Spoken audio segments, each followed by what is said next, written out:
Hello बच्चों, let's read the question. बच्चों question में कह रहा है the value of Henry's constant for three different gases A B and C at 298 kelvin are 40.3 kilo bar, 1.67 kilo bar and 1.83 into 10 to the power -5 kilo bar respectively. तो बच्चों Henry constant दे रखा है बच्चों। ये ए के लिए आपको कितना दे रखा है बच्चों? ये ए के लिए दे रखा है 40.3 किलो बार।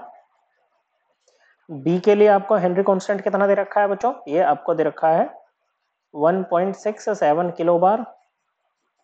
और वहीं अगर हम बात करें सी के लिए, ओके बच्चों, तीन गैस है ए बी सी। ओके बच्चों, सी के लिए आपको दे रखा है 1.83 into 10 to the power -5 kilo bar, ये आपको दे रखा है। Okay, now which of the following order is correct increasing order of solubility of the gases in water. Okay बच्चों, वाटर में इन तीनों गैसेस की सोल्यूबिलिटी को इंक्रीजिंग ऑर्डर में लगाना है।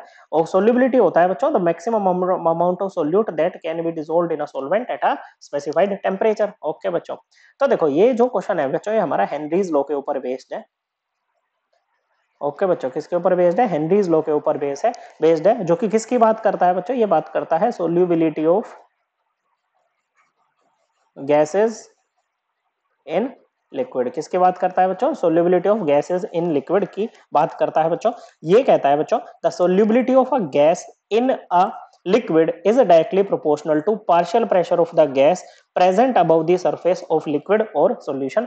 मान लो ये है बच्चों, ये कोई लिक्विड है, इसमें आपको कोई भी एक्स वाई जेड कोई भी है, मान लो एक्स गैस को आपको इसमें डिसोल्व करना है, तो इसकी सोल्यूबिलिटी किसके प्रोपोर्शनल होगी? It will be directly proportional to its partial pressure. जो इस गैस का पार्शियल प्रेशर होगा ना अबाउट द लिक्विड, उसी के ये बच्चों क्या होगी? डायरेक्टली प्रोपोर्शनल होगी। पार्शियल प्रेशर मान लो कोई वाई गैस भी है, तो एक्स का अपना कितना प्रेशर यहाँ पर लग रहा है, वो इसका पार्शियल प्रेशर होगा बच्चों। ओके, अब इसको हम दूसरे वे में भी डिफाइन कर सकते हैं। कंसंट्रेशन को, ये जो है सोल्यूबिलिटी को, आप मोल फ्रैक्शन के टर्म में यहाँ पर डिफाइन कर सकते हो बच्चों। और उसमें हम कहते हैं बच्चों the mole fraction of a gas in the solution is directly proportional to the partial pressure of the gas over the solution. Okay बच्चों, मतलब जो पार्शियल प्रेशर होगा और जो मोल फ्रैक्शन होंगे ये डायरेक्टली प्रोपोर्शनल होंगे बच्चों। प्रोपोर्शनलिटी का साइन जब यहाँ से हटेगा तो जो कांस्टेंट आता है वो हेनरी लॉ कांस्टेंट या हेनरीज कांस्टेंट होता है बच्चों, इनटू एक्स। एक्स क्या है? मोल फ्रैक्शन है, काई भी हम इसको बोलते हैं। तो ये क्या है बच्चों? सोल्यूबिलिटी है। ओके बच्चों, इट इज रिप्रेजेंटिंग सोल्यूबिलिटी, तो ये किसके इक्वल हो जाएगा? Pressure, partial pressure over Henry's law constant. Okay बच्चों, तो यहां से हमें क्या पता लग रहा है बच्चों? At a given pressure, okay बच्चों, at a given pressure higher the value of K H lower will be the solubility. बच्चों हम देख रहे हैं इनवर्स का रिलेशन है बच्चों।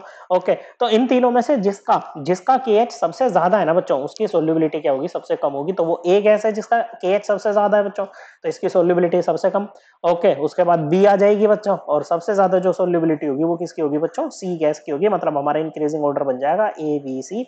Correct answer option B. I hope आपको ये एकदम क्लियर हो गया होगा। थैंक यू बच्चों।